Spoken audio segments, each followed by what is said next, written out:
नमस्कार दोस्तों, स्वागत है आप सभी का एक बार फिर से हमारे YouTube चैनल पावर प्लांट अड्डा पे।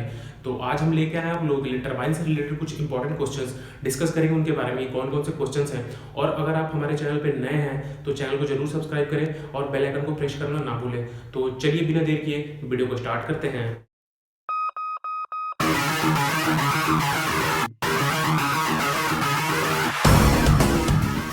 तो बात करते हैं कौन कौन से इंपॉर्टेंट क्वेश्चंस हैं हमारे पास। तो देखते हैं, जो सबसे पहला क्वेश्चन है, व्हाट इज कंपाउंडिंग। कंपाउंडिंग क्या होती है, ठीक ना। तो आपने सुना होगा कि टरबाइन में हमारी दो वेलोसिटी कंपाउंडिंग होती है, प्रेशर कंपाउंडिंग होती है, या फिर दोनों का कॉम्बिनेशन होता है, pressure compounding plus velocity compounding. Okay, तो कंपाउंडिंग हम करते क्यों है, तो जो हम स्टीम एनर्जी देते हैं टरबाइन में, ठीक ना। तो क्या होता है कि स्टीम से जो हम एनर्जी एक्सट्रैक्ट करते हैं ना, वो हम मल्टी स्टेज में एक्सट्रैक्ट करते हैं, ठीक ना। तो अगर हम सिंगल स्टेज में स्टेक करेंगे तो क्या होगा, उससे क्या होगा, जो टरबाइन की स्पीड है बहुत ज़्यादा हाई हो जाएगी, ठीक है, उसको हम कंट्रोल करना मुश्किल हो जाएगा। इसीलिए क्या करते हैं कि हम मल्टी स्टेज में जो स्टीम का एनर्जी उसको स्टेक करते हैं। तो कंपाउंडिंग एक टेक्निक है जिसमें हम उस टेक्निक में हम क्या करते हैं, स्टीम की एनर्जी को मल्टी स्टेज में एक्सट्रैक्ट करते हैं रदर देन की सिंगल स्टेज में एक्सट्रैक्ट करें। ओके, तो क्या होता है, कंपाउंडिंग एक टेक्निक है जिसमें हम स्टीम की एनर्जी को मल्टी स्टेज में एक्सट्रैक्ट करते हैं ताकि जो हमारा टरबाइन का स्पीड है वो कंट्रोल लिमिट में रहे। ओके, तो ये तो हो गया कंपाउंडिंग हमारा। ओके, नेक्स्ट देखते हैं, why drain is given in turbine casing. जो हमारा टरबाइन केसिंग होता है, टरबाइन केसिंग में हम ड्रेन क्यों देते हैं। तो टरबाइन केसिंग में ड्रेन देने का मेन पर्पज ये है कि जब मान लीजिए कि हमारा टरबाइन शटडाउन में हो गया, शटडाउन गया, फिर हमने बंद किया टरबाइन, तो केसिंग के अंदर थोड़े बहुत स्टीम तो बच ही जाता होगा, पूरा आपका कंडेंसर में जाता नहीं होगा।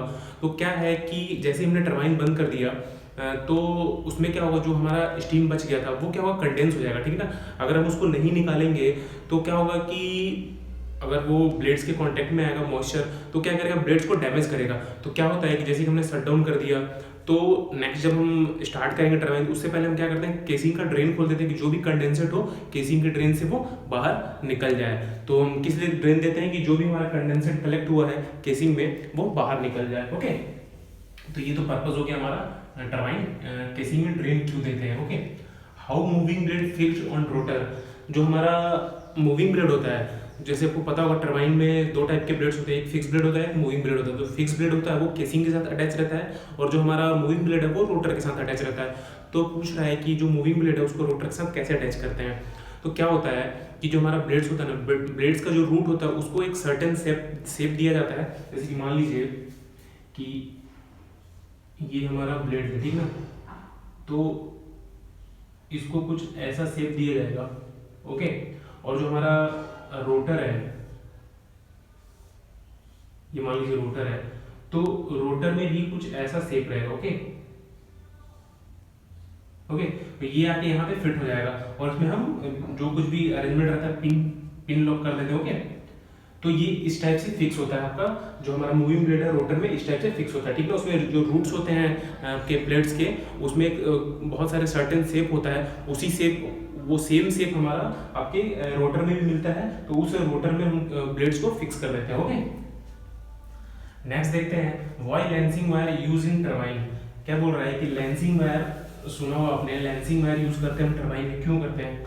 तो जो जनरली जो हमारा लेंसिंग वायर यूज होता है, जो आप देखेंगे तो जो टरबाइन का लास्ट स्टेज होता है ना, उधर में हम लेंसिंग वायर यूज करते हैं। क्यों करते हैं, देखिए क्या होता है कि जो हम स्टीम दे रहे हैं, ठीक ना, टरबाइन में वर्कआउट करने के लिए, तो क्या होगा, स्टीम का धीरे धीरे प्रेशर एनर्जी लॉस होते रहता है, और अगर लास्ट स्टेज तक जाते जाते क्या होता है, स्टीम का जो वॉल्यूम है बहुत ज़्यादा हो जाता है।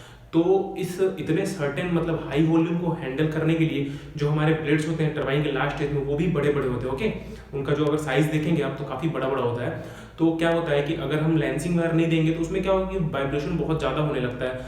तो ब्लेड्स को सपोर्ट के लिए क्या करते हैं कि हम लेंसिंग वायर प्रोवाइड करवाते हैं। ओके, किस लिए, ब्लेड्स को सपोर्ट करने के लिए, और उसमें वाइब्रेशन ना हो, इसलिए हम क्या करते हैं, लेंसिंग वायर प्रोवाइड करवाते हैं। ओके, नेक्स्ट बात करते हैं, which instrument use for measuring bearing temperature. Turbine का जो बेयरिंग होता है उसके टेम्परेचर को मेजर करने के लिए हम कौन सा इंस्ट्रूमेंट यूज करते हैं। उसके लिए हमारे पास आरटीडी होता है, ठीक ना, रेजिस्टेंट टेम्परेचर डिटेक्टर, ठीक ना। किससे यूज करते हैं, किससे मेजर करते हैं हम, आरटीडी से। ओके, नेक्स्ट देखते हैं, what is soaking of turbine. Soaking of turbine क्या होता है। तो सोकिंग ऑफ टरबाइन से हम क्या समझते हैं, जैसे कि आपने एक एग्जांपल बताता हूँ आपको, जैसे हम कपड़े धोते हैं, तो अगर अच्छे से साफ करना हो उसको, तो हम क्या करते हैं कि उसको 1-2 घंटे हम बकेट में गीला करके रख देते हैं। तो उससे क्या होगा, चारों तरफ वो भीग जाता है, पूरा कपड़ा अच्छे से पूरा भीग जाता है। तो सेम सोकिंग भी वही होता है कि जब हम टरबाइन को रोल करने जाते हैं तो उससे पहले हम क्या करते हैं, यूनिफॉर्मली हीट करते हैं, ठीक ना। अगर यूनिफॉर्मली हीट नहीं करेंगे तो क्या होगा कि क्या है कि आपका अगर टरबाइन है, टरबाइन का जो रोटर उसका वेट बहुत ज़्यादा है, ठीक ना। अगर यूनिफॉर्म हीटिंग नहीं होगा तो क्या होगा, किसी एक साइड से वो बेंड हो जाएगा, ठीक ना। अगर मान लीजिए कि टरबाइन का आपने ऊपर वाला पोर्शन हीट कर दिया अच्छे से, नीचे वाला हीट नहीं हुआ, तो क्या होगा, वो बेंड हो जाएगा एक साइड से, क्योंकि उसका जो वेट है बहुत ज़्यादा होता है। इसलिए क्या करते हैं कि हम प्रॉपर टरबाइन की सोकिंग करते हैं ताकि यूनिफॉर्मली हीटिंग हो जाए और रोटर हमारा डैमेज ना हो। ओके, तो ये तो हो गया हमारा सोकिंग। ओके, नॉर्मली आप देखेंगे तो जो हम टरबाइन रोल करते हैं उसमें एक सर्टेन स्पीड के बाद 10 मिनट्स, ओके 5 मिनट्स का हम होल्ड लेते हैं। वो होल्ड इसीलिए होता है कि टरबाइन का वहाँ पे सोकिंग चलता है। ओके, नेक्स्ट है why barring device use in turbine. Barring device का यूज हम क्यों करते हैं। ओके, तो यहाँ भी वही है, हम बारिंग डिवाइस का यूज क्यों करते हैं। मान लीजिए कि हमें पहली बार टरबाइन रोल करना है। ओके, तो हम ऐसा नहीं है कि डायरेक्ट टरबाइन में स्टीम दे दिए और टरबाइन को रोल हो जाएगा, ऐसा नहीं है। उसके पहले क्या होता है कि हमें टरबाइन को एक बिल्कुल लो आरपीएम पे घुमा के रखना पड़ता है, ठीक ना। और मान लीजिए कि हमारी टरबाइन बंद हो रही है, शटडाउन में जा रहा है, तो जैसे हम टरबाइन से स्टीम कट आउट कर दिए, उसके बाद भी सर्टेन स्पीड में टरबाइन हमारा घूमते रहता है, तुरंत रुकता नहीं है। तो तुरंत रुकता नहीं है, तो अगर मान लीजिए रुक भी गया, चलिए 1 या 2 घंटे में रुक गया, तो उसके बाद ऐसा नहीं कि हम उसको स्टैंड स्टिल कंडीशन में छोड़ सकते हैं। क्यों? क्योंकि उस समय क्या होगा कि जो टरबाइन का ऊपर वाला, जैसे कि मान लीजिए ये हमारा रोटर है, ओके,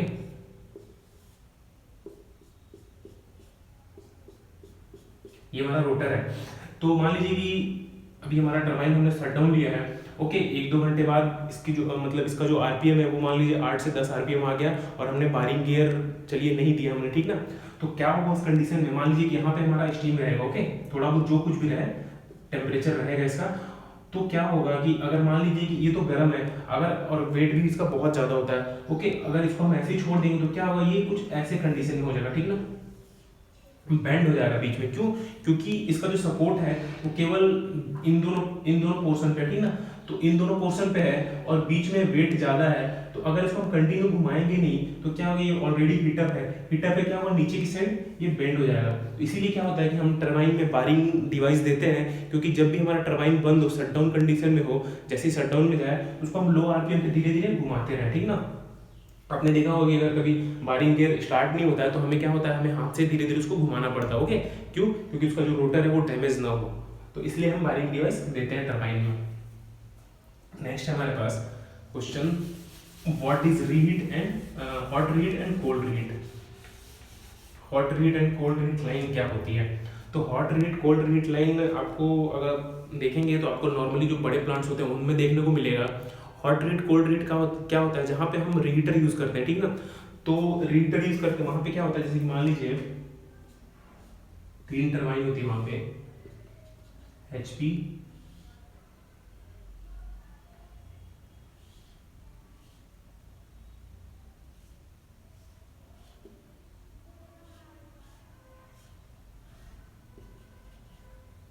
IP, LP, ठीक ना, कितनी होती है 3 टरबाइन। तो क्या होता है कि हम यहाँ पे पहले तो HP में हम मेन स्टीम से टरबाइन सप्लाई आता है, ठीक ना, मेन स्टीम से। ओके, यहाँ से वर्कआउट करने के बाद हमारा जो HP से जो एग्जॉस्ट सिस्टम निकलता है वो कहाँ जाता है हमारा, वापस बॉयलर में क्या लगा होता है, रीहीटर, ठीक ना, रीहीटर में जाता है और रीहीटर से वापस वो कहाँ जाता है आपका IP में, और IP से निकल के फिर कहाँ जाता है,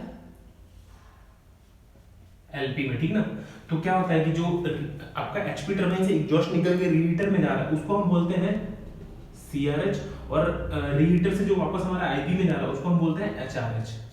तो जो दैट मीन्स कि जो HP से एग्जॉस्ट निकल के रीहीटर में जा रहा है उसको हम बोलते हैं कोल्ड रीहीट लाइन, और जो रीहीटर से वापस IP में जा रहा है उसको हम बोलते हैं हॉट रीहीट लाइन, ठीक ना। तो HP से जो हमारा रीहीटर में जाता है इसमें हम क्या करते हैं, इसका टेम्परेचर इंक्रीज करते हैं, ठीक ना, टेम्परेचर इंक्रीज करते हैं, प्रेशर इंक्रीज नहीं होता है, वापस से हमारे रीहीटर से हॉट रीहीट लाइन से आपका स्टीम कहाँ जा रहा है IP में, और IP से फिर कहाँ जाता है LP में, ठीक है, LP से आपका कंडेंसर, ठीक। तो क्या क्या होता है हमारा कोल्ड रीहीट हॉट रीहीट, जो एचपी से हमारा रीहीटर में जाता है वापस टेम्परेचर बढ़ाने के लिए, उसको हम बोलते हैं कोल्ड रीहीट, और जो रीहीटर से वापस आईपी टरबाइन में जाता है उसको हम बोलते हैं हॉट रीहीट। ओके, तो नेक्स्ट बात करते हैं, ये भी हो गया हमारा। नेक्स्ट है हमारे पास what is cross over pipe. Okay, तो क्रॉस ओवर पाइप भी आपको बड़े प्लांट में देखने को मिलेगा। देखिए यहाँ पे जैसे मैंने बताया कि ये जो आईपी से हमारी स्टीम की लाइन जा रही है, ये टरबाइन के ऊपर ऊपर जा रही है, तो इसको हम बोलते हैं cross over pipe. Cross over pipe. Okay, तो अगर मान लीजिए अगर ये यहां से निकल के सीधे इधर चला जाता है, ठीक ना, मतलब साइड साइड से चला जाए, तो साइड से चला जाए तो हम बोलेंगे उसको cross around. Cross around. Okay, ये अगर आपका ऊपर से जा रहा है, आईपी से एलपी में जो जा रहा है, आईपी टरबाइन से जो एलपी टरबाइन में जा रहा है, दोनों टरबाइन के ऊपर से जा रहा है, उसको हम बोलेंगे क्रॉस ओवर। और अगर सामने से ही निकल के जा रहा है तो उसको हम बोलेंगे क्रॉस अराउंड। ओके, ये आपको बड़े प्लांट में देखने को मिल जाएगा। तो नेक्स्ट क्वेश्चन की तरफ बढ़ते हैं। Why NRV is provided in heat extraction line? Okay, इसको मैं साफ कर देता हूँ। क्या बोल रहा है कि हमारा जो हीट एक्सट्रैक्शन लाइन है, जैसे कि मान लीजिए कि हमारा एचपी हीटर में हमने एक्सट्रैक्शन लिया टरबाइन से, तो उसमें हम एनआरवी क्यों देते हैं? ओके, तो एनआरवी देने का पर्पज ये रहता है कि जैसे कि मान लीजिए कि आपकी टरबाइन ट्रिप हो गई। ओके, टरबाइन ट्रिप हो गई तो उस कंडीशन में क्या होगा कि अगर एनआरवी आपने नहीं दिया तो जो हमारा कंडेंसर में स्टीम जा रहा है, ठीक ना, टरबाइन का लास्ट स्टेज है, वहां पे जो प्रेशर है, जो एचपी हीटर का प्रेशर है, वहां से कम है वहां पे, ठीक ना। तो अगर मान लीजिएगा आपने एनआरवी नहीं दिया तो क्या होगा कि यहाँ से हीटर से आपका बैक जाएगा, ठीक ना। वो क्या करेगा, अगर हीटर का प्रेशर ज़्यादा है तो क्या करेगा, उसको मे बी ट्राई कर सकता है उसको उल्टा रोटेट करने के लिए, ठीक ना। तो मेन रीजन यही है कि हमारा एचपी हीटर से टरबाइन में बैक ना जाए, इसलिए हम क्या करते हैं, एनआरवी देते हैं। ओके, तो ये भी बात कर लिया हमने कि क्यों एनआरवी देते हैं। अब नेक्स्ट देखते हैं कंडेंसर टाइप। तो कंडेंसर 3 टाइप का होता है, एक जेट होता है, एक सरफेस होता है, एक बैरोमेट्रिक, ठीक ना।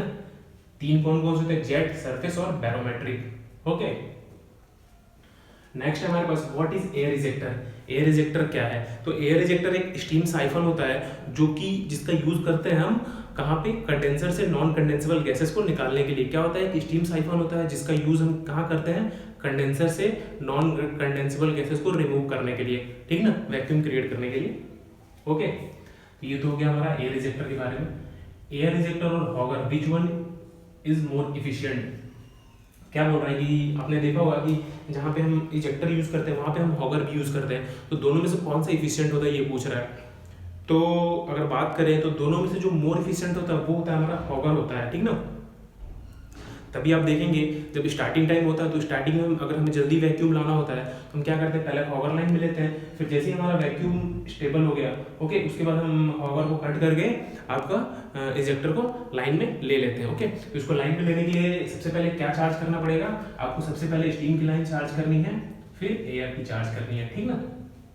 क्या चार्ज करना है? सबसे पहले स्टीम फिर एयर। तो अगर मान लीजिए कि आप सोच रहे हो कि अगर हॉगर अगर ज़्यादा इफिशियंट है तो हम हमेशा कंटिन्यू हॉगर को क्यों नहीं यूज़ करते हैं? तो हमेशा हॉगर को इसलिए नहीं यूज़ करते हैं क्योंकि आपने देखा होगा कि जो हॉगर का एग्जॉस्ट होता है वो कहाँ जाता है, एटमॉस्फेयर में जाता है, दैट्स वाई वो हमारा लॉस है, इसलिए हम हॉगर को हमेशा नहीं यूज़ कर सकते हैं। ओके, नेक्स्ट है what does deposit formation on turbine blades affect efficiency. Turbine efficiency क्या बोल रहा है कि जो हमारा टरबाइन ब्लेड्स पे डिपॉजिट्स होता है वो टरबाइन एफिशिएंसी को कैसे इफेक्ट करता है। तो एक जनरल आइडिया बता रहा हूँ मैं आपको। अगर मान लीजिए जो हमारे टरबाइन के ब्लेड्स हैं, ओके, उनमें अगर 500 ग्राम डिपॉजिट हो गया, कितना, अगर टरबाइन ब्लेड से पे 500 ग्राम डिपॉजिट हो गया तो वो जो टरबाइन की एफिशिएंसी वो 1% तक रिड्यूस कर देगा, कितना, 1% तक। ओके, तो इस तरह से एक जनरल आइडिया है, अगर 500 ग्राम तक डिपॉजिट हुआ तो वो 1% तक टरबाइन की एफिशिएंसी रिड्यूस कर देगा। तो बस आज की वीडियो में इतना ही। आई होप ये आपको समझ में आ गए सारे क्वेश्चंस। अगर कुछ क्वेश्चन समझ में नहीं आया तो कमेंट करके जरूर पूछिए। वीडियो कैसा लगा जरूर बताएं, वीडियो को लाइक करें, चैनल को सब्सक्राइब करें और अपने दोस्तों के साथ जरूर शेयर करें।